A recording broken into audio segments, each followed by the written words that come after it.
출산한 지 겨우 이틀이 지났지만 병실 문이 열리자마자 나는 복도에서 전 남편 그리고 허벅지에 피를 흘리며 신음하고 있는 그의 내연녀와 정면으로 마주하게 되었다. 그는 내 품에 안긴 아기를 쳐다보며 말했다. 너 여기서 뭐 하는 거야? 그 애는 누구 애야? 그리고 내가 대답하자 그는 충격을 받은 듯 뒤로 주춤거렸다. 이야기를 계속하기 전에 이 사연을 듣고 계신 여러분은 어느 지역에서 오셨는지 댓글로 남겨주세요. 좋아요와 구독도 잊지 마시고요. 그날 아침 공기는 평소보다 훨씬 부드러웠다. 마치 지은의 새로운 인생의 첫걸음을 축복해주는 것만 같았다. 그녀는 신혼방의 창가에 서서 잘 가꿔진 정원과 정갈하게 깔린 돌길이 있는 시댁의 으리으리한 저택 마당을 바라보고 있었다. 25살의 나이에 그녀는 드디어 정식으로 누군가의 아내가 되었다. 대학에서 약학 관련 학과를 졸업한 그녀는 항상 평온하고 따뜻하며 희망찬 가정을 꾸리는 것을 꿈꿔왔다. 그리고 일주일 전 결혼식을 올린 이후 그녀는 그 모든 것이 가능할 것이라고 스스로를 설득하고 있었다. 남편인 민주는 거실에서 누군가와 통화 중이었다. 그의 목소리는 부드럽고 다정했으며 많은 여성이 꿈꾸는 이상적인 남자의 목소리처럼 들렸다. 다른 사람들의 눈에 민주는 대기업 인사팀 HR에서 일하는 능력 있고 반듯하며 차분한 남편감이었다. 많은 자리에서 그는 누구든 편안하게 만드는 재주가 있었다. 하지만 지은은 알고 있었다. 그 남자의 깊은 내면에는 완전히 깨끗하지 못한 과거가 숨겨져 있다는 것을. 연애 시절 지은은 민준이 몰래 바람을 피우는 것을 목격한 적이 있었다. 하지만 그의 외도가 들통날 때마다 민준은 울며 매달렸고 다시는 그러지 않겠다고 맹세했다. 몇 번이나 용서한 끝에 민준이 3개월 뒤에 결혼하자 지은아, 약속할게라고 말했을 때 지은은 결국 마음을 돌렸다. 그리고 그 약속은 지켜졌다. 결혼 첫날부터 지은은 모든 나쁜 일은 과거에 묻어두었다고 믿으려 노력했다. 결혼이 정말로 사람을 바꿀 수 있다고 믿고 싶었다. 처음 며칠간 민준의 태도는 정말 달콤했다. 친정 식구들의 초대를 받고 돌아오는 길에 그녀를 데리러 오고 간단한 아침 식사를 준비해 주기도 했으며 친정에서 시댁으로 짐을 옮기느라 지친 그녀의 어깨를 주물러 주기도 했다. 어두운 과거가 떠오를 때마다 지은이 기억하고 싶은 것은 바로 이런 모습이었다. 시댁에서 사는 것은 처음에 지은을 망설이게 했지만 민주는 그것이 잠시뿐이라며 그녀를 설득했다. 집은 컸고 마당도 넓었으며 호화로운 거실과 옆쪽에는 작은 연못, 물 흐르는 소리가 들렸다. 하지만 그 화려함 뒤에는 보이지 않는 무언가가 있었다. 마치 입주민이 아니라 손님처럼 느껴지게 만드는 차가운 공기였다. 그녀가 걸음을 옮길 때마다 반짝이는 대리석 바닥이 방구석 구석에서 불편함을 반사해내는 것 같았다. 시어머니인 박 여사는 강한 인상에 압도적인 화법을 가진 분이었다. 그녀의 시선은 항상 무언가를 평가하듯 날카로웠다. 처음 만났을 때는 겉으로는 평범하고 친절해 보였지만 그 미소 뒤에는 냉랭함이 서려 있었다. 지은이 부엌에서 돕겠다고 제안했을 때 박 여사는 그저 그래, 네가 돕고 싶다면 그렇게 하렴 라고 말했을 뿐이다. 따뜻함도 친근함도 없었다. 그저 열애 없이 떨어진 허락일 뿐이었다. 지은은 그저 적응의 문제일 것이라고 생각하려 했었다. 그녀는 시어머니가 은근한 강요처럼 들리는 작은 지시들을 내릴 때마다 미소를 잃지 않으려 노력했다. 지은아, 식탁 좀 정리해라. 도우미 아주머니는 아침부터 바쁘시잖니.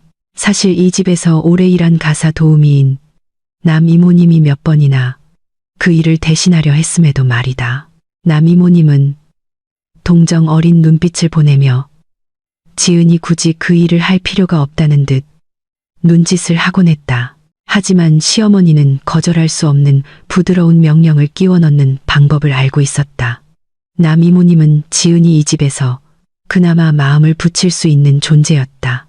중년의 이모님은 자주 따뜻한 미소를 지어 보이며 묻지 않아도 그녀를 도와주곤 했다.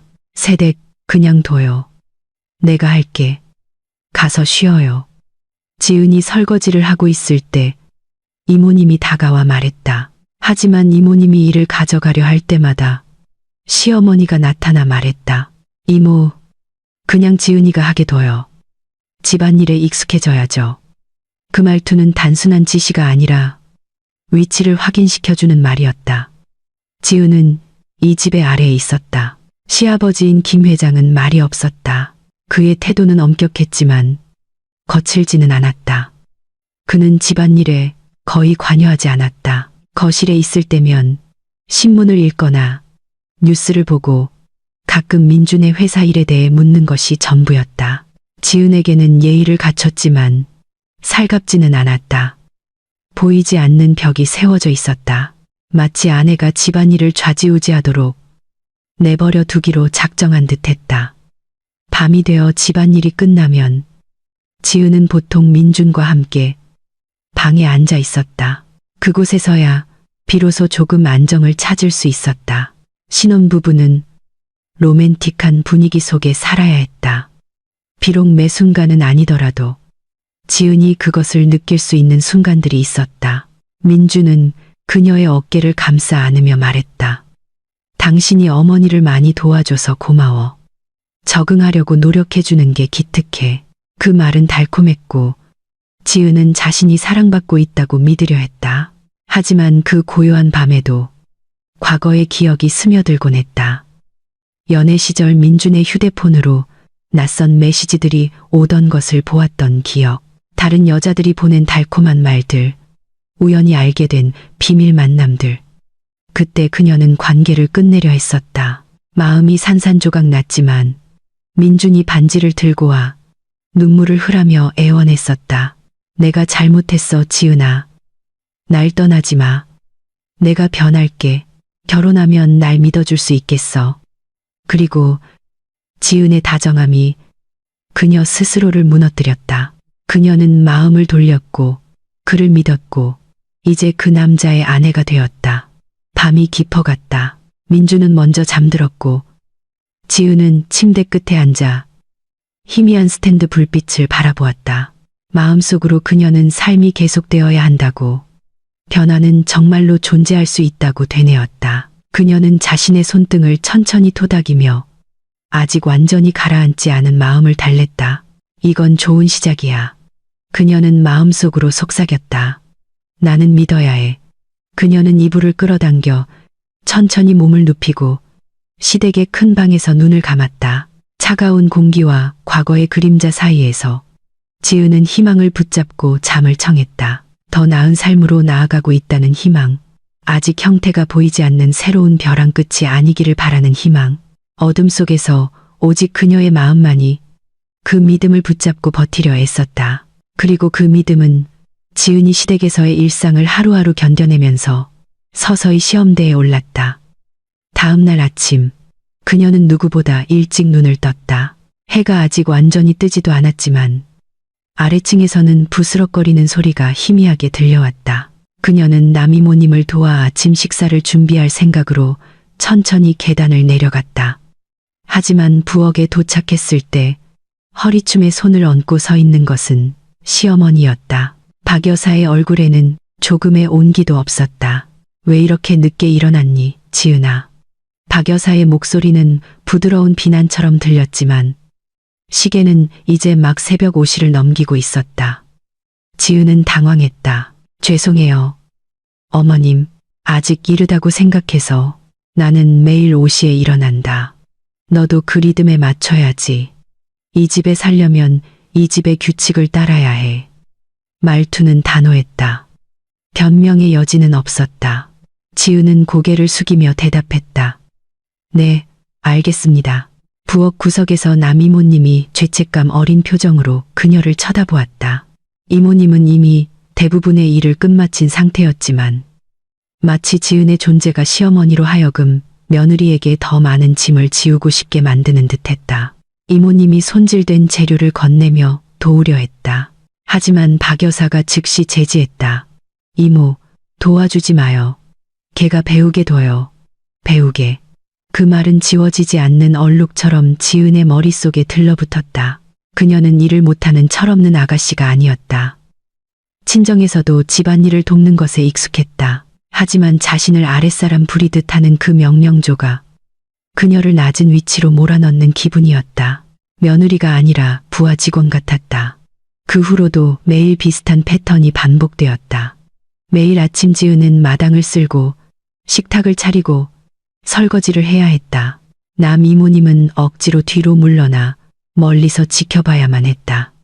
지은이 대화를 시도하거나 미소를 지으면 시어머니는 거의 대꾸하지 않았다. 지은의 모든 동작을 감시하는 듯한 시선이 느껴졌다. 마치 작은 실수라도 찾아내어 태도를 지적할 구실을 찾는 것 같았다. 어느 날 오후 지은이 채소를 썰고 있을 때 식탁에 앉아있던 시어머니가 결과물을 뚫어지게 쳐다보았다. 채소 썬 모양이 영 엉망이구나. 여자가 일을 안 해 버릇하면 이렇게 되는 거야. 지은은 잠시 손을 멈췄다. 그 말은 단순한 지적이 아니라 은근한 모욕이었다. 죄송해요. 어머님, 다시 할게요. 박 여사는 짧게 대답하고는 덧붙였다. 그래서 여자는 바지런해야 해.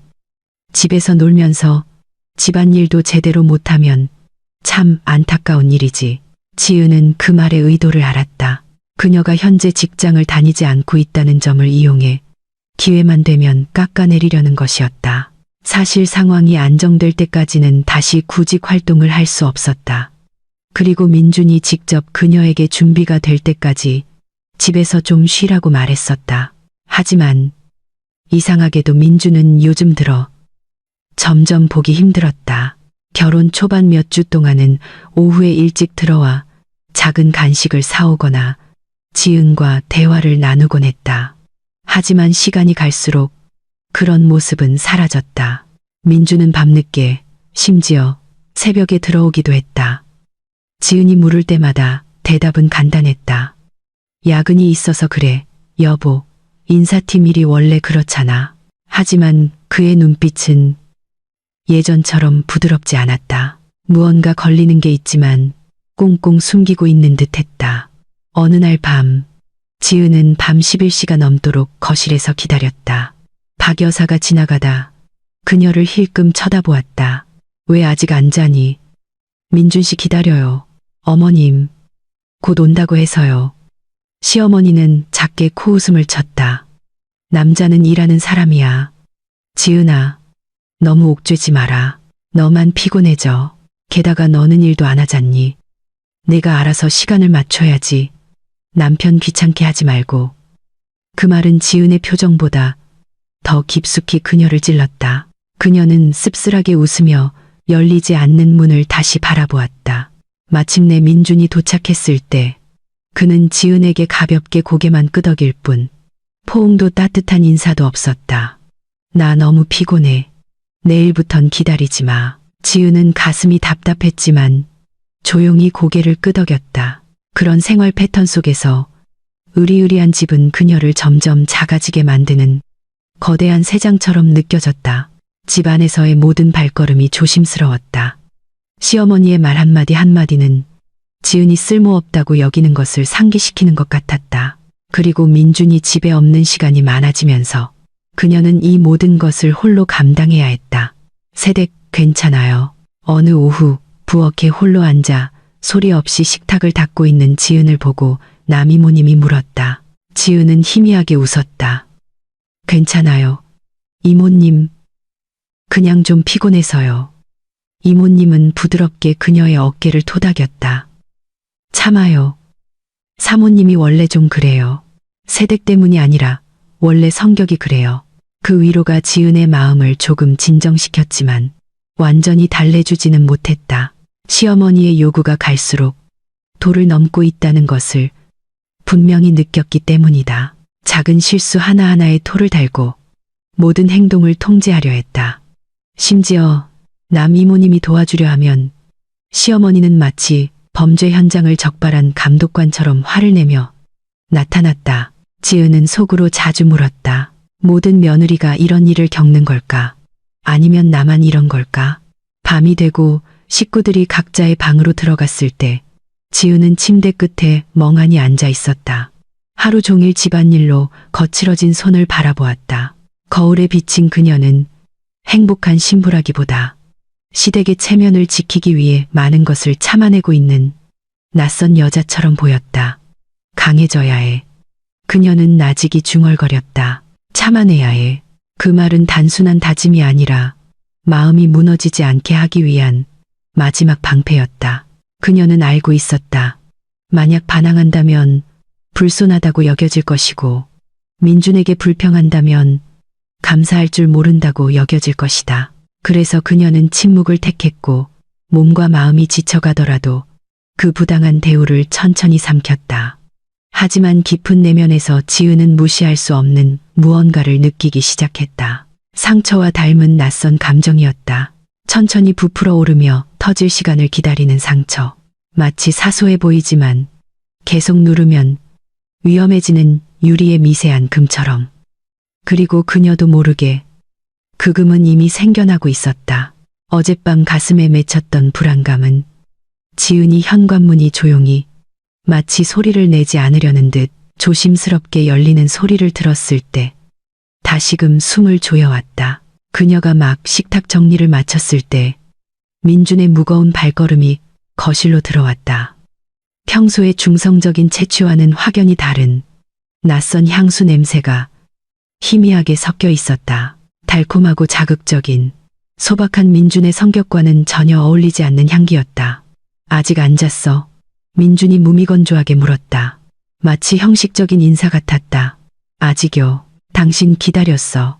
지은은 목소리 톤을 일정하게 유지하려 애쓰며 부드럽게 대답했다.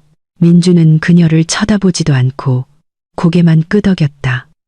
그는 욕실로 걸어가 셔츠를 벗으며 땀을 닦았다. 셔츠 깃에 파운데이션 자국이 묻어 있었다. 하얗고 고운 가루. 그것이 지은의 거실 리는 없었다. 그녀는 그런 종류의 화장품을 쓰지 않으니까. 지은은 고개를 숙였다. 심장이 걷잡을 수 없이 뛰었다. 오래된 상처가 다시 터져나와 관심을 요구하며 결혼을 포기하려 했던 그 시절의 감정을 다시 긁어냈다. 그녀는 입술을 깨물며 묻지 않으려, 비난하지 않으려, 자신이 분위기 파악 못하는 아내라는 증거로 이용될 싸움을 걸지 않으려 참았다. 다음 날 아침, 늘 그렇듯 시어머니가 노크도 없이 들어왔다. 박 여사는 당당한 걸음으로 들어와 채소가 든 봉지를 내려놓으며 흠을 찾으려는 듯 집안을 훑어보았다. 너 민준이 귀가 시간에 대해 너무 꼬치꼬치 묻지 마라. 갑작스러운 지적이었다. 지은은 콩을 다듬던 손을 멈췄다. 아무것도 안 물어봤는데요. 어머님, 하지만 넌 분명 이상한 생각을 하고 있을 게다. 남자가 늦게 들어오는 건 당연한 거야. 일하다 보면 그럴 수 있지. 네가 이해해야 해, 지은아. 내 아들 더 피곤하게 만들지 마라. 그 말은 생각보다 더 강하게 그녀를 때렸다. 이해해야 한다. 참아야 한다. 알아야 한다. 해야 한다는 말은 올가미처럼 조여왔다. 아무도 지은이 아직 아물지 않은 상처를 감당할 수 있는지 묻지 않았다. 그녀는 말대꾸하면 시어머니의 잔소리가 더 길어질 것을 알기에 고개만 끄덕였다. 하지만 마음속에서는 한때 환하게 타오르던 곳에 작은 금이 가는 것이 느껴졌다. 신뢰라는 곳에. 그 후로 민준의 행동은 점점 더 이해하기 어려워졌다. 집구석진 곳에서 목소리를 낮춰 통화하는 일이 잦아졌다. 귀가는 더 늦어졌고 갑작스러운 야근 핑계는 늘어났다. 중요한 회의, 도움이 필요한 직장 동료 등등. 어느 날 밤, 지은이 다림질을 하고 있을 때 식탁 위에 둔 민준의 휴대폰이 진동했다. 열어볼 생각은 없었지만 화면이 켜지며 가슴을 치는 알림 하나가 떴다. 소희라는 이름 뒤에 작은 하트 이모티콘이 붙은 메시지였다. 도착했어. 연락하는 거 잊지 마. 걱정돼. 지은의 손이 떨렸다. 더 아픈 것은 그 내용이 아니라 그 익숙함이었다. 숨겨진 이름, 하트 이모티콘, 지나치게 친밀한 메시지. 2년 전 그녀가 발견했던 것들과 같았다. 그녀가 이 집을 영원히 떠나려 했던 그때처럼. 지은은 마치 폭발물이라도 되는 양 휴대폰을 천천히 덮었다. 그녀는 깊은 숨을 들이쉬며 이성을 찾으려 했다. 증거 없이 의심하지 말자. 경솔하게 행동하지 말자. 예전에 모두가 그녀를 비난하게 만들었던 그 드라마를 반복하지 말자. 하지만 작은 증거들은 거의 매일 튀어나왔다. 낯선 향수, 다른 냄새가 배어있는 셔츠, 휴대폰이 울릴 때마다 안절부절 못하는 민준의 태도, 따뜻했던 미소조차 이제는 억지로 붙여놓은 가면처럼 느껴졌다. 7일째 되는 날 밤, 민준이 새벽 일시가 다 되어 들어왔을 때 지은은 거실에 앉아 있었다. 조명은 어두웠고 그녀는 결혼 초에 직접 든 작은 담요를 손에 쥐고 있었다. 그녀는 추궁하기 위해서가 아니라 여전히 남편의 마음속에 자신의 자리가 있는지 확인하고 싶어서 기다린 것이었다.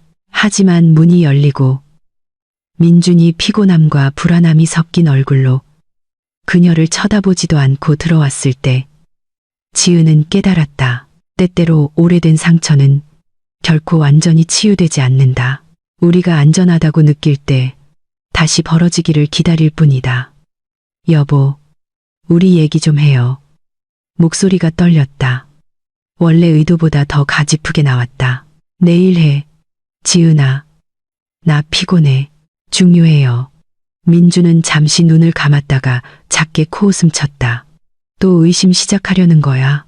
일하다 왔다고 했잖아. 지은은 말문이 막혔다. 그녀는 의심이라는 단어를 꺼낸 적이 없는데 민준이 먼저 그 말을 뱉었다. 긴 침묵이 공간을 채우며 지은의 마음속 약한 틈새를 파고들었다. 그녀는 고개를 숙이고 그날 밤은 물러서기로 했다. 패배해서가 아니라 이런 상황에서 싸우면 문제 있는 아내로 보일 뿐이라는 것을 알았기 때문이다. 마침내 민준이 방으로 들어가고 문이 닫히자 지은은 거실에 한참 더 앉아 있었다. 울음은 터져 나오지 않았다. 그저 조용히 천천히 흘러내릴 뿐이었다. 몸이 소리내어 울기엔 너무 지쳐버린 듯했다. 그 침묵 속에서 그녀는 한 가지를 다짐했다. 증거 없이는 비난하지 않겠지만 아무것도 하지 않은 채 다시 무너지지는 않겠다고. 상처가 다시 벌어졌을지 몰라도 이번에는 예전처럼 그 상처가 인생 전체를 삼키게 두지 않을 것이다. 그녀는 뺨을 닫고 어두운 천장을 바라보며 스스로에게 속삭였다. 작지만 단호하게 무언가 변해야 한다고. 남편이든 아니면 자기 자신이든.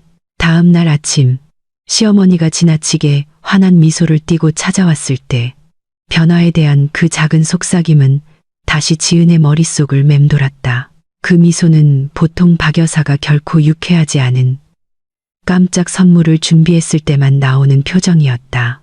지은이 거실을 정리하고 있을 때 시어머니는 한 번도 본 적 없는 젊은 여자를 데리고 들어왔다. 그 여자는 예뻤다. 확실히 예뻤다. 밝은 피부, 세련된 화장, 그리고 누구든 매혹시키기 위해 공들여 꾸민 듯한 스타일이었다. 지은아, 여긴 소희야. 시어머니는 거두절미하고 말하며 소파에 고급 핸드백을 내려놓았다. 내 계모인 친구인 최 여사 딸인데 엄마가 지방 내려가 있는 동안 우리 집에 자주 놀러 올 거다. 네가 말동무 좀 해줘라. 가만히 있지 말고. 지은은 예의 바르게 미소 지었다. 앉으세요. 소희 씨. 소희는 자신만만하게 다리를 꼬고 앉았다. 그냥 소희라고 불러주세요. 그녀의 목소리는 부드러웠지만 억양은 날카로웠고 호기심으로 가득 차 있었다. 그녀의 눈은 방안을 훑더니 구석 테이블에 놓인 지은과 민준의 결혼 사진에 멈췄다. 입꼬리가 올라갔는데 감탄인지 다른 의미인지 알 수 없었다. 시어머니가 소희 옆에 앉아 묻지도 않은 이야기를 시작했다. 우리 민준이가 착하고 성실한데 아내가 집에서 혼자 있는 시간이 많아서 안쓰러웠거든. 그래서 소희가 와서 참 좋아. 집에 말동무가 생겼으니까. 지은은 쪼그라드는 마음으로 그 말을 들었다. 그 톤을 알고 있었다. 시어머니가 누군가를 가족의 영역으로 너무 깊이 들이기 위해 기를 터줄 때 쓰는 말투였다.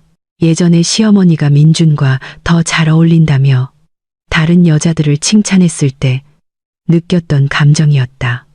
그리고 이제 오래된 상처에 소금을 뿌리는 것 같았다. 소희가 온 첫날은 거칠의 대화뿐이었다. 하지만 그것만으로도 지은을 불안하게 만들기 충분했다. 집안의 사진들을 보는 소희의 시선, 민준의 직업에 대해 묻는 방식, 실수인 척 민준의 귀가 시간을 묻는 태도, 모든 것이 한 가지를 가리키고 있었다. 호감. 이틀 뒤 모든 것이 더 명확해졌다. 시어머니가 이번에는 의도를 숨기지도 않고 찾아왔다. 지은아, 오늘 민준이가 좀 일찍 올 거야. 내가 민준이더러 소희 가구점 가는 것 좀 도와주라고 했다. 그 애가 가구 고르는데 남자의 안목이 필요하다지 뭐냐. 저녁 맛있게 해놔라. 들어와서 먹게. 지은은 미소 지으려 노력했다. 어머님, 저도 같이 가면 안 될까요? 시어머니는 그녀를 날카롭게 쳐다봤다. 너는 너무 예민하게 굴더라. 소희는 도움이 필요한 거지. 우르르 몰려다니길 원한 게 아니야. 걱정 마라. 그냥 책장 고르는 거 도와주는 것 뿐이니까. 그냥이라는 말. 예전에 배신이 싹트고 있을 때 그것을 감추기 위해 사용되던 그 사소한 단어. 저녁이 되자 민준이 약간 당황한 표정으로 들어왔다. 어머니가 소희 씨 데려다 주라고 하셔서. 당신 괜찮지? 그 질문은 지은의 심장을 더 아프게 했다. 언제부터 내 기분을 신경 썼다고 속으로 생각했지만 그녀는 여전히 웃었다. 폭풍을 견디기 위해 훈련된 미소였다. 괜찮아요. 조심히 다녀와요. 소희가 부엌에서 나왔다. 일부러 일찍 온 모양이었다. 그녀는 부드러운 블라우스와 깨끗한 흰 바지를 입고 있었고 그 향수는 최근 민준의 셔츠에서 자주 맡았던 그 달콤하고 익숙한 향이었다. 지은의 속이 뒤집어졌다. 민준 오빠, 준비됐어요? 소희가 가방을 툭 치며 말했다. 마치 오빠라고 부르는 것이 아주 익숙한 듯했다. 민준은 살짝 놀란 듯했지만 이내 어색한 미소로 덮었다. 가자. 문이 닫히자 지은은 홀로 남겨졌다. 두 사람의 발걸음과 함께 집안의 모든 공기가 빠져나간 듯 텅 빈 느낌이었다. 그날 밤 그들이 돌아왔을 때 시어머니는 대놓고 칭찬했다. 어머, 둘이 금방 친해졌구나. 소희가 그러는데 민준이가 물건 보는 눈이 있다더라. 살림 경험 없는 여자 도와주는데 딱이라면서. 소희가 작게 웃었다. 네, 어머님. 오빠가 정말 자상하시더라고요. 대화도 잘 통하고요. 소희의 짧은 시선이 지은을 향했다. 마치 봐. 오빠는 나랑 더 편해해. 라고 말하는 듯했다. 지은은 고개만 숙였다. 그 후로 새로운 습관이 생겨났다. 소희는 자주 집에 왔고 가끔은 주방 도구를 빌린다는 핑계로 가끔은 그냥 놀러 왔다. 그리고 그녀가 올 때마다 시어머니는 항상 그곳에 있었다. 마치 그 호감이 더 명확해지도록 다리를 놓아주는 사람처럼. 민준아, 나중에 소희 좀 데려다줘라. 인턴 할 곳 알아봐야 한다더라. 어느 날 아침 시어머니가 말했다. 민준아, 소희가 회사 앱 쓰는 법 좀 알려달라는데. 할 수 있지. 다음 날 아침의 말이었다. 민준아, 소희랑 밖에서 밥 먹고 들어와라. 새로 생긴 식당 가보고 싶다더라. 핑계란 핑계는 다 나왔다. 어머니의 부탁이라는 이름으로 지은은 마음이 얇은 천처럼 조금씩 잘려나가는 것을 느꼈다. 소리 지르고 싶었고 모든 것을 멈추고 싶었지만 증거 없이 의심하지 않겠다는 약속에 묶여 있었다. 그리고 더 고통스러운 건 그녀가 조금이라도 불만스러운 내색을 하면 시어머니가 어떻게 상황을 왜곡할지 너무 잘 알기 때문이었다. 질투에 눈먼 여자, 어른스럽지 못한 여자 취급을 받을 것이다. 민준 또한 변했다. 외출하기 전 거울을 보는 횟수가 늘었다. 다른 향수를 쓰기 시작했다. 잘 입지 않던 셔츠가 다시 등장했다. 심지어 미소가 묘해졌다. 아내가 아닌 다른 누군가를 위한 달콤함을 숨기고 있는 사람의 미소였다. 어느 날 오후, 지은은 숨을 쉴 수 없을 만큼 충격적인 장면을 목격했다.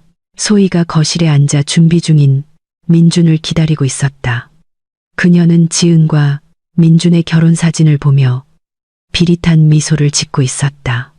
소희 씨, 그 사진이 마음에 들어요. 지은이 아주 낮은 목소리로 물었다. 소희는 고개를 돌려 비스듬히 쳐다보았다. 예쁘네요. 근데 민준 오빠는 옛날 사진보다 지금 모습이 훨씬 더 잘 어울리는 것 같아요. 지은은 숨이 턱 막혔다. 그 의도가 너무 뻔했다. 아, 아니에요. 그냥 혼잣말이에요. 소희는 일어나 머리를 정리했다. 민준 오빠는 사람을 참 편하게 해주네요. 왜 인기가 많은지 알겠어요. 그 말은 그 어떤 비꼬는 말보다 더 강하게 지은을 때렸다. 민준과 소희가 나간 후 지은은 부엌 바닥에 주저앉았다. 심장이 천천히 베이는 것 같았다. 자신감이 없는 게 아니었다. 단지 똑같은 패턴을 다시 겪어야 한다는 것을 상상조차 못했을 뿐이다. 시어머니가 일부러 붙여주는 다른 여자, 새로운 관심에 즐거워 보이는 남편, 그리고 다시 홀로 집과 마음을 지켜야 하는 자신. 하지만 그날 밤, 지은은 한 가지 결심을 했다. 이 벌어진 상처를 계속 방치하면 2년 전처럼 또다시 무너질 수 있다. 그리고 그녀는 자신에게 약속했다. 아직 버티려 노력하고 있지만 그 누구도, 심지어 남편이라도 자신의 자존감을 두 번 다시 짓밟게 두지 않겠다고. 하지만 그 약속만으로는 결국 닥쳐온 거대한 폭풍을 막기에 역부족이었다. 그녀가 그 약속을 한 날 이후로 민준과 소희의 관계는 마치 보란 듯이 더 과감해졌기 때문이다. 모든 것이 너무 빠르게, 너무 노골적으로 진행됐다. 마치 결혼 생활의 선 따위는 안중에도 없다는 듯했다. 처음엔 어머니의 부탁으로 데려다 주는 것뿐이라더니 단둘이 식사하는 것으로, 그리고 늦은 밤 함께 귀가하는 것으로 변했고, 마침내 그들은 집에 들어올 때조차 숨기지 않았다. 소희는 민준의 팔을 치며 크게 웃어댔고, 민준은 예전엔 지은에게만 보여주던 미소로 답했다. 이제 그 미소는 모욕처럼 느껴졌다. 그들이 거실 앞을 지나갈 때마다 지은은 시어머니가 소희를 얼마나 흡족하게 바라보는지 볼 수 있었다. 마치 소희가 더 적합한 새 며느리인 것처럼 시어머니는 더 이상 편애를 숨기려 하지 않았다. 심지어 지은 앞에서 대놓고 소희를 칭찬하며 비수를 꽂았다. 소희는 깔끔하고 말도 잘하고 예의 바르고 어떻게 행동해야 할지 아는구나. 민준이 내조하기에 딱이야. 식탁에 꽃병을 정리하며 지은을 쳐다보지도 않고 내뱉는 말이었다. 지은이, 너도 너무 기분 나쁘게 듣지 마라. 너도 착하지만 넌 너무 뭐랄까, 너무 촌스러워. 남자는 자기를 자랑스럽게 만들어줄 여자가 필요한 법이다. 한마디 한마디가 칼날 같았고 더 비참한 건 민준이 그저 침묵하고 있다는 점이었다. 편들지도 꾸짖지도 어머니를 말리지도 않았다. 침묵은 곧 동의였다. 마침내 모든 것이 터져버린 밤이 왔다. 민준은 아주 늦게 귀가했다. 지은은 기다리는 것이 자신을 해칠 뿐이라는 걸 알면서도 불안한 마음에 기다렸다. 문이 열렸을 때 소희의 향수 냄새가 민준의 옷에 짙게 배어 있었다. 너무나 강렬해서 지은은 목구멍까지 차오르는 신물을 토해낼 뻔했다. 이제 와요. 목소리가 거의 들리지 않을 정도였다. 민준은 그녀를 보지도 않고 서류 가방을 내려놓고 셔츠 단추를 풀며 소파에 몸을 던졌다. 여보, 나 아까부터 기다렸어. 나 그냥, 민준이 말을 끊었다. 또 어디 갔었냐고 묻고 싶은 거야. 더 이상 신경 쓰지 않겠다는 말투였다. 그냥 걱정돼서 그래요. 지은이 말했다. 요즘 제 시간에 들어오는 적이 없잖아요. 민준은 짧게 비웃었다. 걱정이야, 의심이야. 지은은 말문이 막혔다. 그 질문은 질문이 아니라 비난이었다. 민준이 낯선 눈빛으로 일어나 그녀를 노려보았다. 그녀가 떠나려 했을 때 애원하던 그 눈빛이 아니었다. 나 피곤해, 지은아. 집에 오면 넌 항상 슬픈 표정이고, 항상 묻고, 항상 알고 싶어 하고, 나 일하다 왔어, 지은아. 지친다고. 지은은 눈물을 삼켰다. 난 그냥 당신이 이야기해 주길 바랐어. 난 당신 아내니까. 아내니까. 민준이 다가왔다. 얼굴이 딱딱하게 굳어 있었다. 취조가 아니라 이해를 해야지. 아내라는 단어를 뱉는 그의 말투는 지은을 아내가 아닌 짐짝처럼 느끼게 했다. 그날 밤 그들은 더 이상 대화하지 않았고 다음 날 아침 진짜 폭풍이 닥쳤다. 시어머니가 무표정한 얼굴로 식탁에서 기다리고 있었다. 시아버지는 평소처럼 식탁 끝에 앉아 말이 없었지만 이번에는 눈빛이 달랐다. 평소보다 더 차가웠다. 소희도 그곳에 있었다. 짐짓 예의 바른 척하지만 승리감에 도취된 표정으로 앉아 있었다. 지은아, 앉아라. 시어머니가 명령했다. 지은은 다리에 힘이 풀린 채 앉았다. 박 여사가 긴 숨을 들이쉬었다. 우리 모두 이야기 끝냈다. 민준이 포함해서. 지은의 심장이 쿵쾅거렸다. 무슨 이야기요? 어머님, 이 가족의 미래에 대해서. 시어머니가 대답했다. 그리고 미안하지만 지은이 너는 더 이상 우리랑 맞지 않아. 그 말은 망치로 얻어맞은 듯한 충격을 주었다. 소희가 민준이 내조하기에 더 낫다. 시어머니가 덧붙였다. 사교성도 좋고 더 어른스럽고 민준이를 더 행복하게 해줄 수 있어. 어머님, 지은의 목소리가 떨렸다. 저 노력했어요. 어머님이 하라는 대로 다 했잖아요. 노력했지. 그래, 했다. 박 여사는 작게 고개를 끄덕였다. 하지만 결과가 충분치 않아. 민준이 자리에서 일어났다. 지은을 쳐다보지 않았고 조금의 망설임도 보이지 않았다. 나 이혼하고 싶어, 지은아. 세상이 멈춘 것 같았다. 여보, 어떻게 그런 말을 해?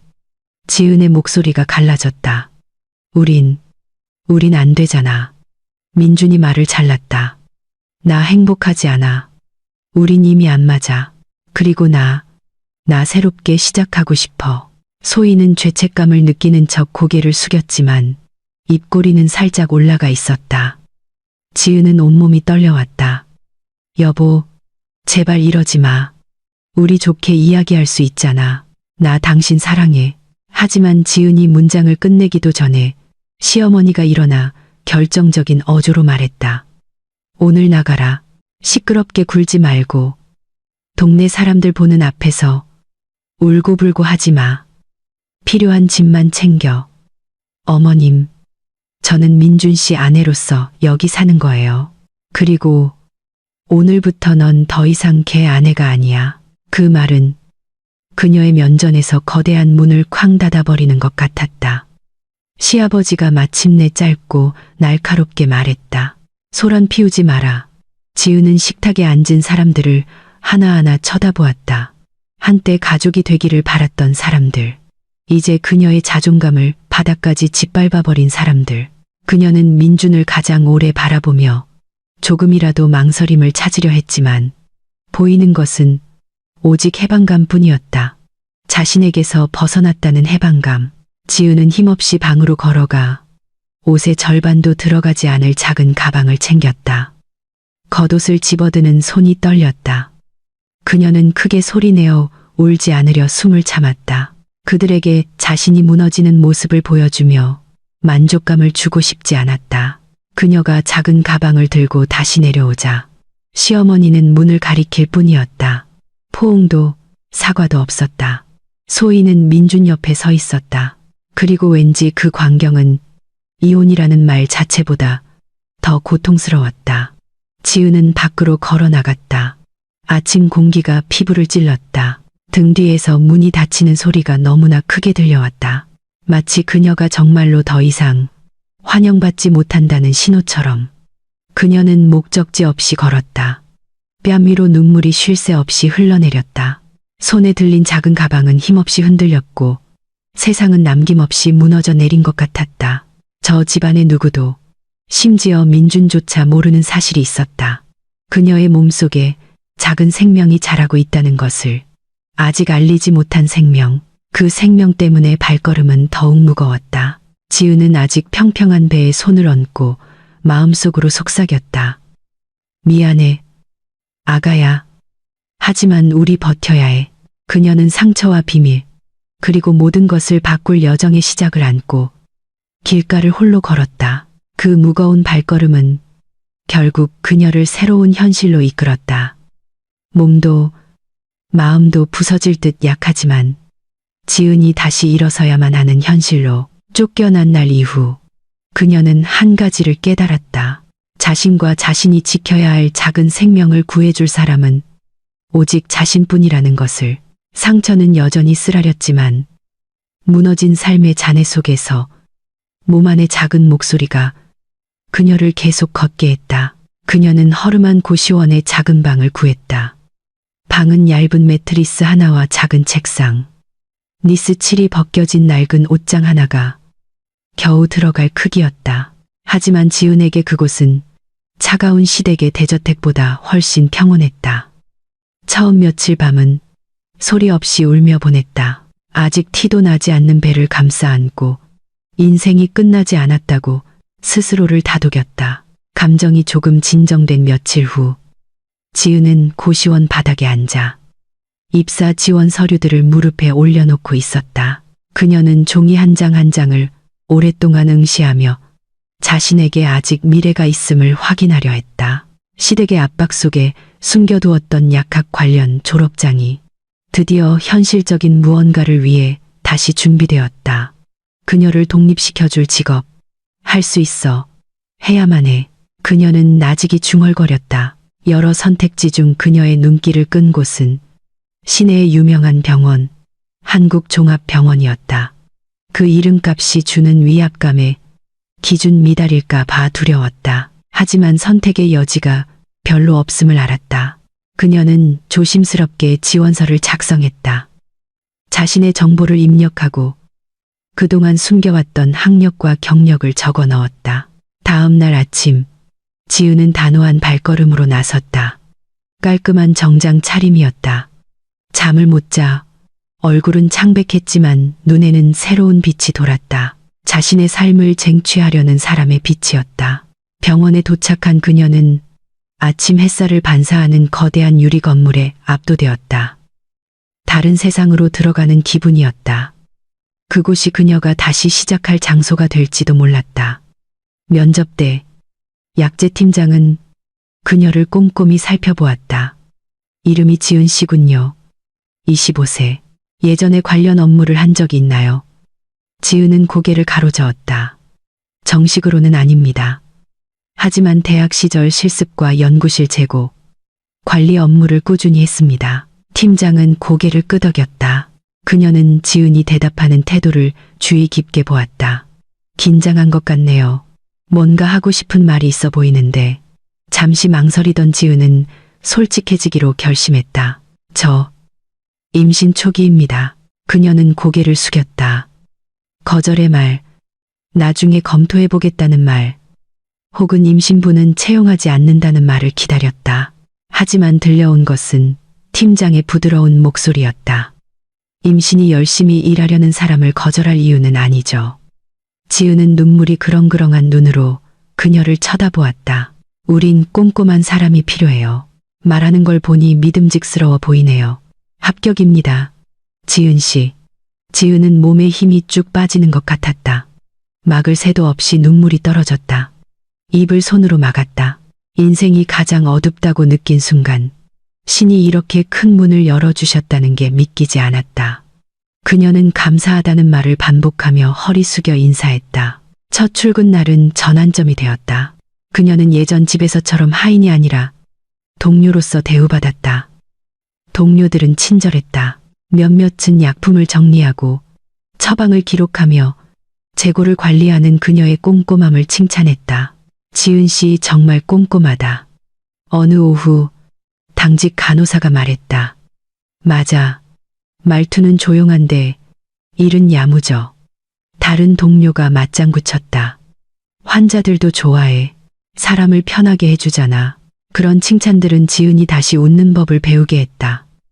밤이 되면 아물지 않은 상처 때문에 가슴이 아려오기도 했지만, 하지만 배에 손을 올릴 때마다 그녀는 자신이 혼자가 아니라는 것을, 매일 아침 일어날 이유가 분명하다는 것을 기억했다.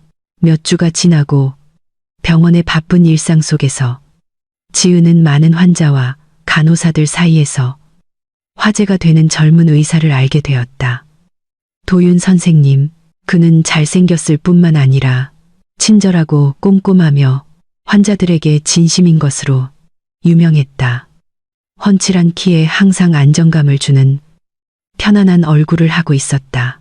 목소리는 부드러우면서도 단호했고 바쁜 응급실조차 조금은 가볍게 만드는 미소를 지니고 있었다. 지은과 도윤의 첫 만남은 예고 없이 이루어졌다. 그날 오후 지은이 약을 정리하고 있을 때 급한 발자국 소리가 다가왔다. 실례합니다. 따뜻하지만 다급한 목소리였다. 죄송한데 이 약이 급히 필요해서요. 응급실이 꽉 찼습니다. 지은이 고개를 돌렸을 때 그녀는 몇 초간 멍하니 있었다. 놀라서가 아니라 그 모습이 너무나 낯익은 듯 편안했기 때문이었다.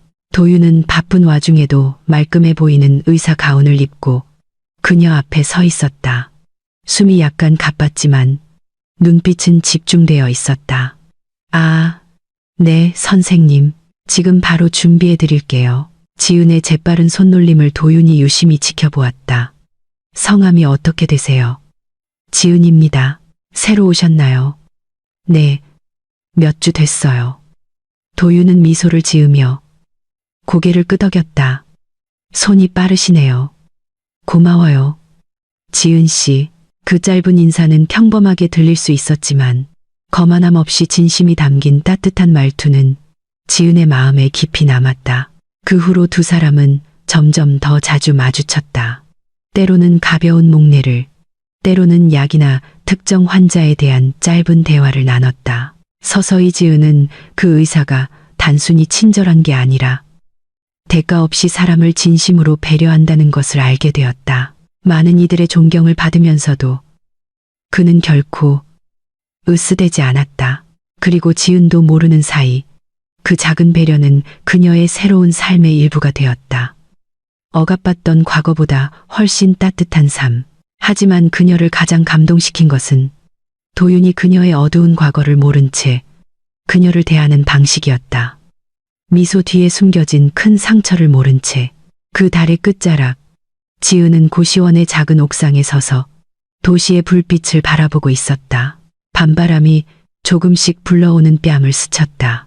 그녀는 생명의 징후를 보이기 시작한 배를 쓰다듬었다.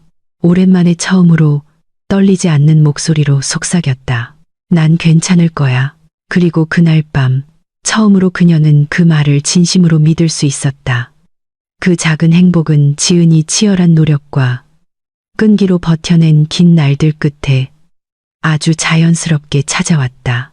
그리고 삶이 어느 정도 안정되었다고 느꼈을 때, 비록 여전히 도전의 연속이었지만 도윤의 존재는 그동안 마음속 깊이 묻어두었던 빈 공간을 천천히 채워주었다. 병원이라는 결코 잠들지 않는 공간의 분주함 속에서 지은은 두 사람의 친밀함이 단순히 임신한 직원에 대한 의사의 동정심 때문만은 아니라는 것을 깨닫기 시작했다. 그 친밀함은 자연스럽게 스며들었다. 짧은 대화 속에, 작은 배려 속에, 그리고 그녀를 소중한 사람으로 바라보는 도윤의 눈빛 속에 예전에는 결코 받아보지 못한 관심이었다. 매일 아침 도윤은 항상 인사로 하루를 시작했다. 좋은 아침이에요. 지은 씨, 오늘 컨디션은 어때요? 어지러운 건 좀 괜찮고요. 가벼운 말투였지만 진심이 묻어있어 듣는 사람으로 하여금 존중받고 있다는 느낌을 주었다. 지은은 보통 옅은 미소를 지으며 메모장이 떨어지지 않게 잡고 살짝 고개를 숙였다. 괜찮아요, 선생님. 신경 써주셔서 감사합니다. 어색했지만 두려움 때문이 아니라 행복해서였다. 낯선 행복, 예전에 잊어버렸던 행복. 두 사람의 관계는 천천히 자라났다. 마치 거센 밤비가 내린 후 창틈으로 스며드는 햇살처럼. 도윤은 자주 무거운 의료 물품을 들어주거나 지은이 너무 바빠 쉴 틈이 없을 때 건강 간식을 챙겨주기도 했고, 그녀가 환자 데이터를 입력할 때 옆에 편안히 서 있기도 했다. 몇몇 동료들이 놀리기도 했지만 지나치지 않았다. 그들은 두 사람이 서로를 얼마나 존중하는지, 그리고 지은이 얼마나 더 생기 있어졌는지 보았기 때문이다. 일하는 틈틈이 지은은 도윤의 말들, 그가 사물을 바라보는 방식, 환자들을 인내심 있고 존경스럽게 대하는 태도를 떠올리는 자신을 발견했다. 프로페셔널한 겉모습 뒤에 도윤은 누구도 부인할 수 없는 부드러운 면모를 지니고 있었다. 어느 오후 병동이 조용해지고 저녁 노을이 병원 복도에 비칠 때 도윤이 다가왔다. 진지한 표정의 지은은 하던 일을 멈췄다. 지은 씨, 그가 조용히 불렀다. 오랫동안 하고 싶은 말이 있었어요. 지은은 조금 긴장한 채 돌아보았다. 무슨 일이세요, 선생님? 당신이 알아야 할 게 있어요. 두려워하지 말고 들어줬으면 해요. 지은은 침묵했다.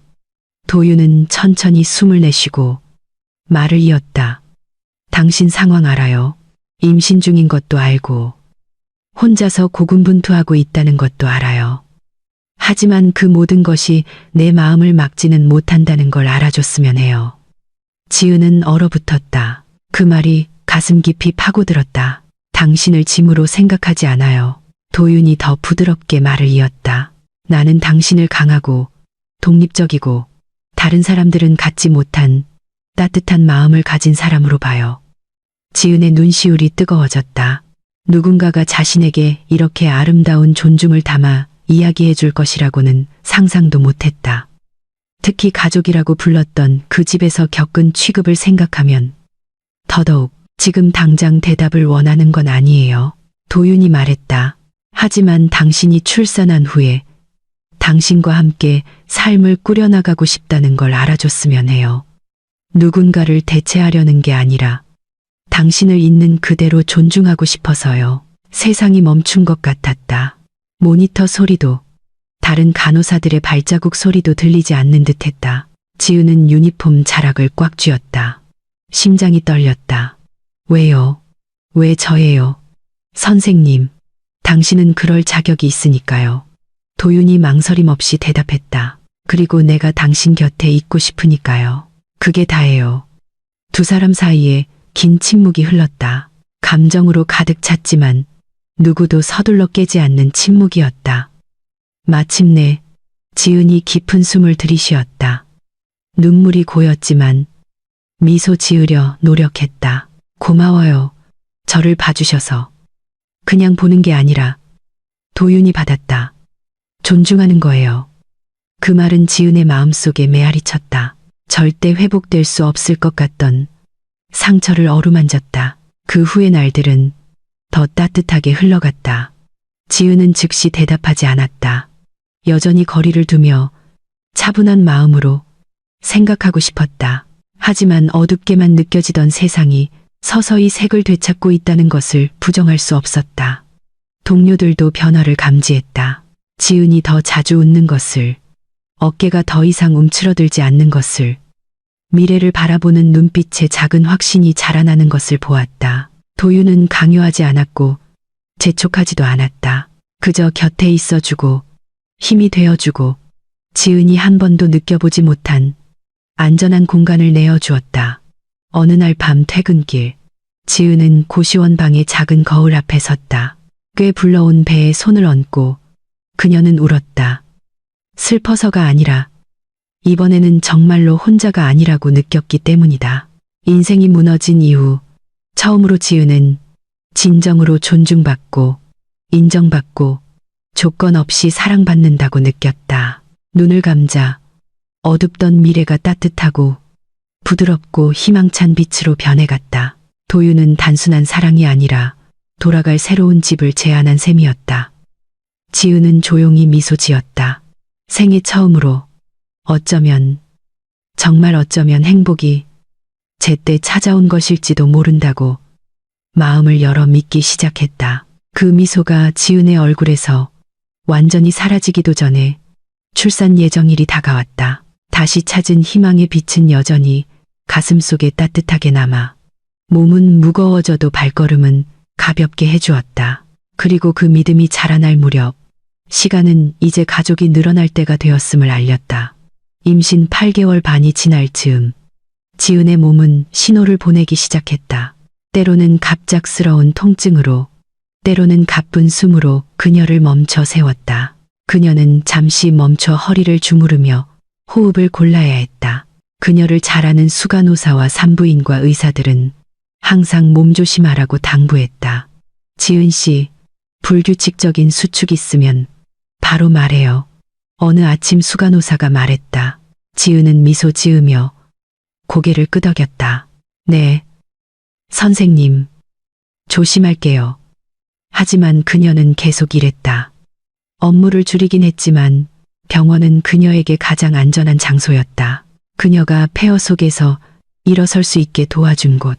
그녀는 작은 가족 같은 의료진들 사이에 있는 것이 편안했고, 특히 도윤이 부담스럽지 않게 그녀를 지켜봐주고 있었기에 더 그랬다.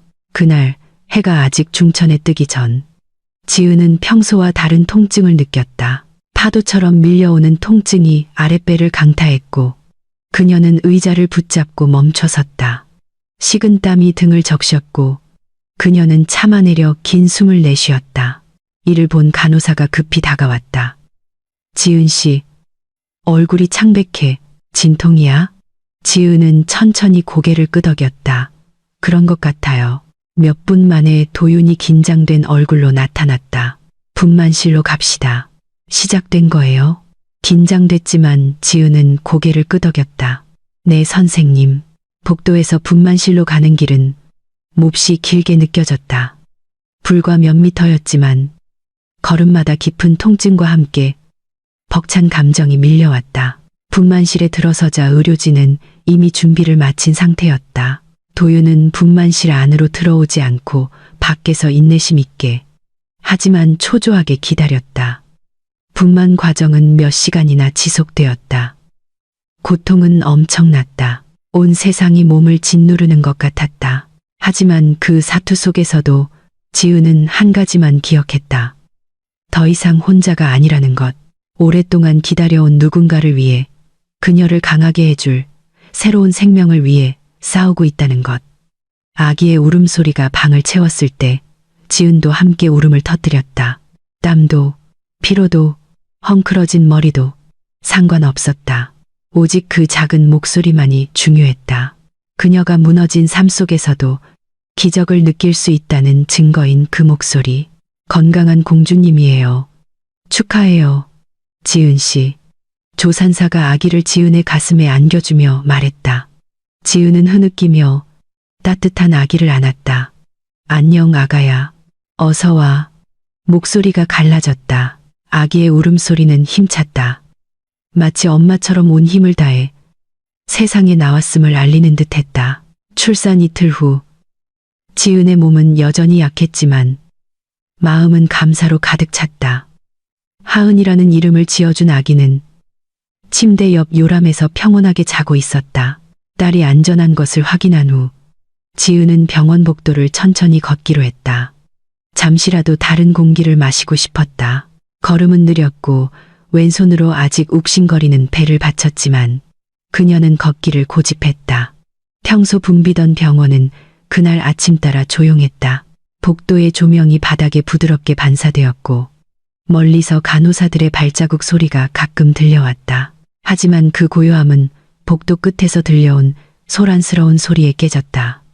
몇몇 사람들이 급하게 이동 침대를 밀며 응급실로 달리고 있었다. 지은은 멈춰 섰다.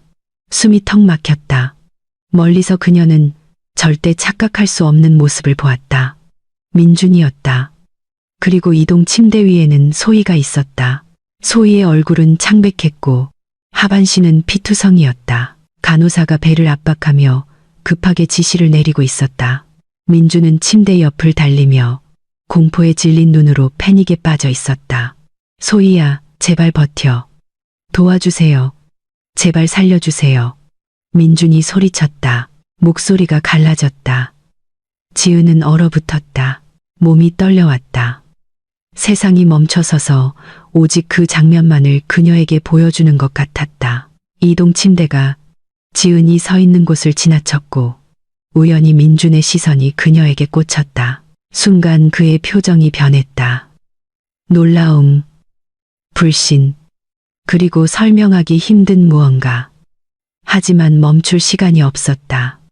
의사들이 급하게 침대를 응급실로 끌고 들어갔기 때문이다. 분위기는 순식간에 아수라장이 되었다. 의료진이 응급실을 들락거렸고 다급한 지시가 오갔다. 모니터 경고음이 불규칙하게 울렸다. 지은은 밖에 서서 가슴을 움켜쥐고 호흡을 가다듬으려 애썼다. 마음 한구석에서는 도망치고 싶었다. 아무것도 보고 싶지 않았다. 하지만 다른 한구석은 움직이지 않고 그 자리를 지켰다. 몇 분 후 도윤이 나타나 지은 옆에 섰다. 괜찮아요? 지은은 천천히 고개를 끄덕였다. 놀랐지만 괜찮아요. 처치는 오래 걸렸다. 마침내 의사가 어두운 표정으로 나왔다. 의사는 절망적인 표정으로 대기석에 앉아있는 민준에게 다가갔다. 최선을 다했습니다만 의사가 말했다. 태아는 살릴 수 없었고 자궁 손상이 너무 심각했습니다. 환자의 생명을 구하기 위해 자궁을 적출해야 했습니다. 민준은 몇 초간 침묵하다가 울음을 터뜨렸다. 안 돼. 그럴 리 없어. 안 돼. 그는 손으로 얼굴을 감싸고 깊은 통곡으로 몸을 떨었다. 그가 보여주었던 모든 자존심, 오만함, 거만함이 그 순간 산산이 조각났다. 몇 분 후 상황이 조금 진정되자 민주는 멀지 않은 곳에 서 있는 지은을 보았다. 그는 천천히 일어나 복잡한 눈빛으로 다가왔다. 분노, 혼란, 고통이 섞여 있었다. 너, 목소리가 쉬어 있었다. 그 애기, 누구 애야? 그 질문은 가시처럼 찔러왔다. 하지만 지은은 피하지 않고 그를 똑바로 쳐다보았다. 그녀의 눈은 더 이상 소리 없이 울던 여자의 눈이 아니었다. 단단함이 있었다. 상처와 투쟁, 그리고 새로운 탄생에서 얻은 단단함이었다. 내 애 아니야. 지은이 낮지만 단호하게 대답했다. 그리고 절대 그럴 일도 없을 거고. 넌 날 쫓아낸 그날부터 그걸 물을 자격을 잃었어. 민주는 입을 다물었다. 숨이 막히고 얼굴이 굳어졌다. 그 말은 방금 일어난 비극보다 더 그를 파괴하는 듯했다. 지은은 단호한 발걸음으로 그 대화를 끝냈다. 멈추지 않았고 뒤를 돌아보지도 않았다. 발걸음마다 새로운 결의가 실렸다. 가슴은 여전히 아렸지만 그녀에게는 그녀를 기다리는 작은 생명이 있었다. 그녀를 계속 걷게 만드는 생명이. 처음으로 그녀는 과거에서 진정으로 멀어져 마침내 선명하게 보이기 시작한 미래를 향해 걸어갔다. 품에 안긴 아기가 민준의 아이가 아니며 영원히 상관없는 일일 것이라는 지은의 단호한 대답은 그녀가 병원 대기석에 무너져 내린 전 남편을 뒤로하고 걸어갈 때까지 공중에 맴돌았다. 그 발걸음은 배신으로 가득 찼던 한 챕터의 끝이자 다시는 뒤돌아보고 싶지 않은 새 삶의 시작이었다. 그리고 지은이 옛 그림자에서 멀어지기 시작했을 때 뒤에서 목소리 하나가 그녀를 따라왔다. 이제 그녀의 새로운 힘의 원천이 된 목소리였다. 지은 씨. 도윤이 그녀를 따라 걸어왔다. 발걸음은 확고했지만 서두르지 않았다. 그가 지은 옆에 멈춰 섰을 때 그의 부드러운 시선이 그녀의 얼굴을 감쌌다. 지은이 과거를 떠나기로 한 결정이 분노 때문이 아니라 자신이 그저 버티는 것 이상의 삶을 누릴 자격이 있다는 깨달음 때문임을 확인하려는 듯했다. 혼자 서 있을 필요 없어요. 도윤이 낮지만 힘있는 목소리로 말했다.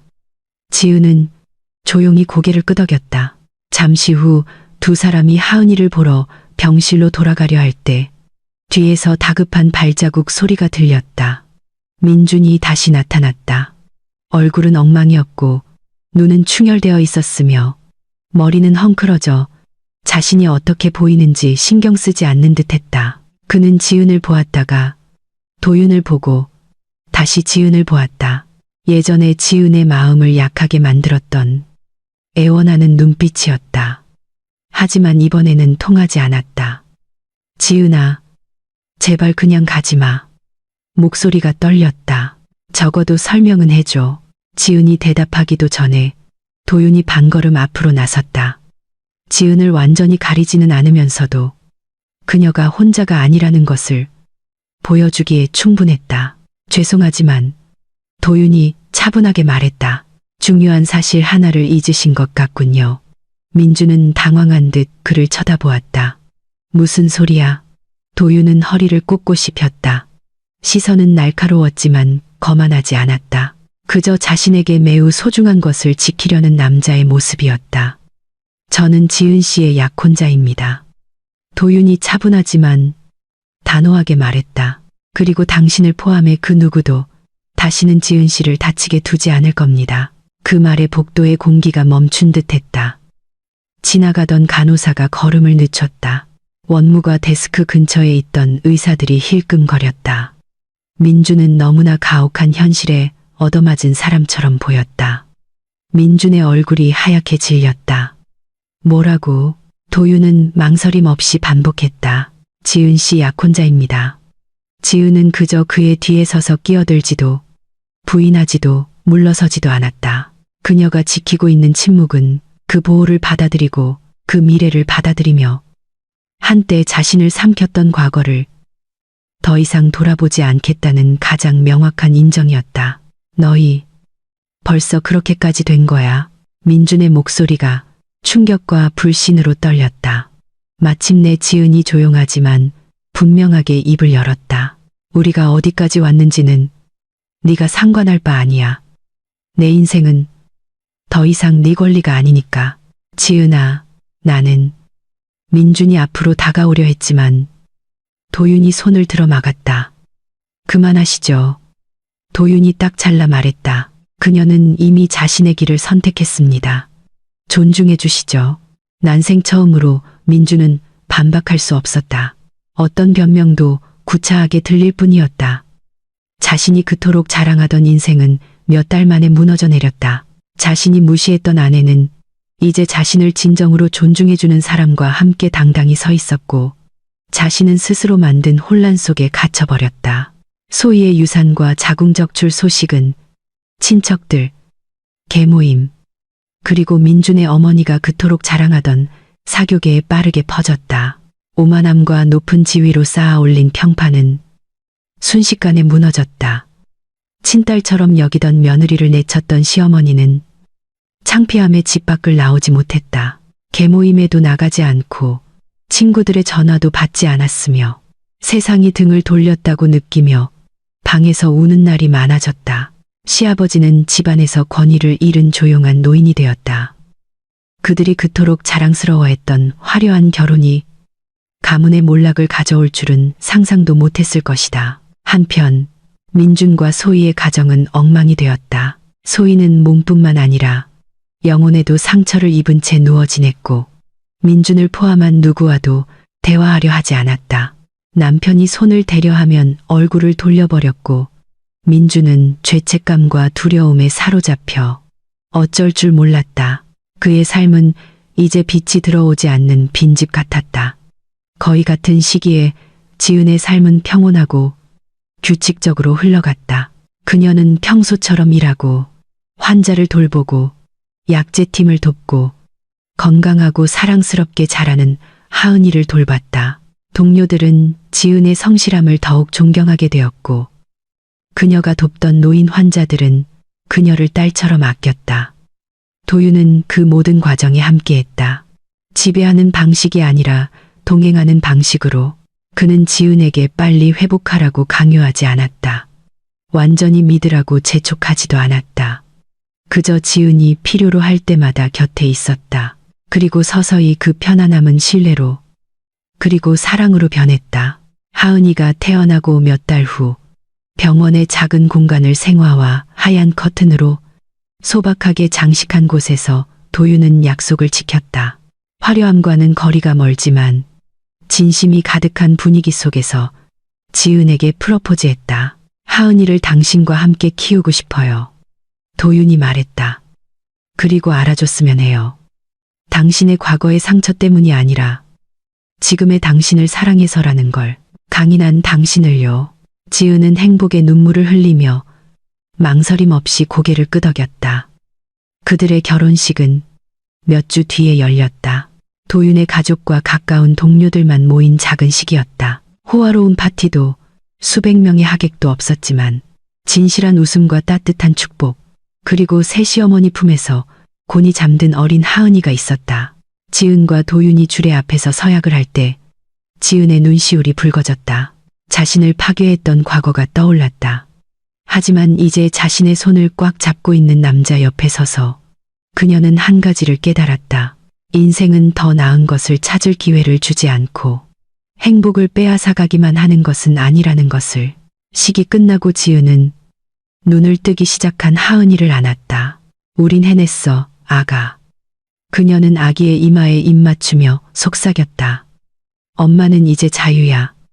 도윤이 두 사람을 감싸 안았다. 그리고 오늘부터 우리는 가족이에요. 창밖으로 저녁바람이 부드럽게 불어오며 마지막 남은 상처의 흔적을 씻어내는 듯했다. 지은은 눈을 감고 이제 온전히 자신의 것이 된 평온함을 느꼈다. 혼자 참아내야 했던 비명은 더 이상 없었다. 차가움과 위협으로 가득 찼던 대저택도 없었다. 불안함 속에 버티라고 강요하는 남자도 없었다. 이제 남은 것은 진심에서 피어난 사랑, 따뜻한 작은 가족, 그리고 그녀가 진정으로 선택한 새로운 인생의 챕터뿐이었다. 그리고 그들이 처음 만났던 병원 건물 뒤로 해가 질 무렵 지은의 이야기는 마침내 끝을 맺었다. 복수에 관한 결말이 아닌 상처를 덮는 평화에 관한 결말이었다. 끝까지 들어주셔서 감사합니다. 구독 버튼을 눌러 저를 응원해 주는 것을 잊지 마세요. 감사합니다.